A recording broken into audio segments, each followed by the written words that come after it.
ఇంట గెలిచి రచ్చ గెలవమన్నారు పెద్దలు. ఎన్టీఆర్ ఇంట ఎప్పుడో గెలిచేశాడు, ఇక రచ్చ గెలవాలి. RRR తర్వాత ఎన్టీఆర్ మార్కెట్ ఓపెన్ అయింది. హిందీలోనూ ఎన్టీఆర్ సినిమా గురించి ఆసక్తిగా ఎదురు చూస్తున్నారు జనాలు. వార్ 2లో ఎన్టీఆర్ కు ఛాన్స్ వచ్చిందంటే అదే కారణం.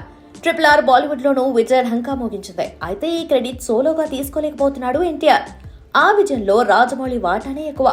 బాలీవుడ్ లో తన అసలు సిసలైన స్టామినా తెలియాలంటే దేవరాతో అక్కడ విజయఢంకా మోగించాలి. ఎన్టీఆర్ కెపాసిటీ ఏంటో లక్షరాల లెక్కగట్టే సినిమా ఇదే. అందుకే ఈ సినిమాపై ఎన్టీఆర్ అంతగా ఫోకస్ పెడుతున్నాడు. రాజమౌళి సినిమాలతోనే ప్రభాస్ బాలీవుడ్ లో తనకంటూ ఓ మార్కెట్ సృష్టించుకున్నాడు. కల్కి చిత్రానికి రాజమౌళి దర్శకుడు కాకపోయినా ప్రభాస్ తన సోలో ఇమేజ్ తో బాలీవుడ్ లో వసూళ్లు కొల్లగొట్టాడు. పుష్పతో అల్లు అర్జున్ కు బాలీవుడ్ లో స్టార్డమ్ దక్కింది. ఇప్పుడు పుష్ప 2 కోసం అక్కడి జనాలు ఆతృతతో ఎదురుచూస్తున్నారు.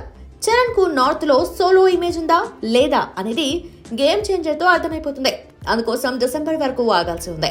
ఇప్పుడు ఎన్టీఆర్ తన రేంజ్ చూపించుకోవాలంటే నార్త్ లో భారీగా వసూళ్లు దక్కించుకోవాలి.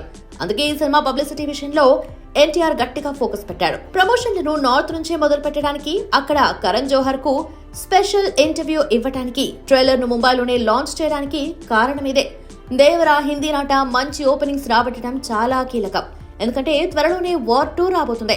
వార్ 2తో నేరుగా హిందీ ప్రేక్షకుల్ని పలకరించబోతున్నాడు ఎన్టీఆర్. బాలీవుడ్ లో మరిన్ని ప్రాజెక్టులు రావాలన్నా, ఎన్టీఆర్ అక్కడి సినిమాల్లో నటించడానికి ఆసక్తి చూపించాలన్నా దేవరా రిజల్ట్ చాలా కీలకంగా మారబోతుంది. తెలుగులో దేవరాకు రికార్డ్ స్థాయి ఓపెనింగ్స్ ఆశిస్తున్నాయి ట్రేడ్ వర్గాలు. బాలీవుడ్ లో కనీసం యావరేజ్ స్థాయిలో అయినా ఓపెనింగ్స్ కుదరాలి. సినిమా బాగుంటే టాక్ స్ప్రెడ్ అయితే బాలీవుడ్ లోనూ దేవరా నిలదొక్కునే ఛాన్స్ ఉంది. జాన్వీ కపూర్ గ్లామర్, సైఫ్ అలీ ఖాన్ విలనిజం బాలీవుడ్ ప్రేక్షకుల్ని కట్టిపడేయడానికి అదనపు ఆకర్షణలుగా మారే అవకాశం ఉంది. ఇప్పుడు దేవరా ఇంట గెలవటమే కాదు, రచ్చ కూడా గెలవాలి, గెలిచి తీరాలి. మరి బాలీవుడ్ ప్రేక్షకులు దేవరాకు ఎలాంటి రిజల్ట్ ఇస్తారో చూడాలి.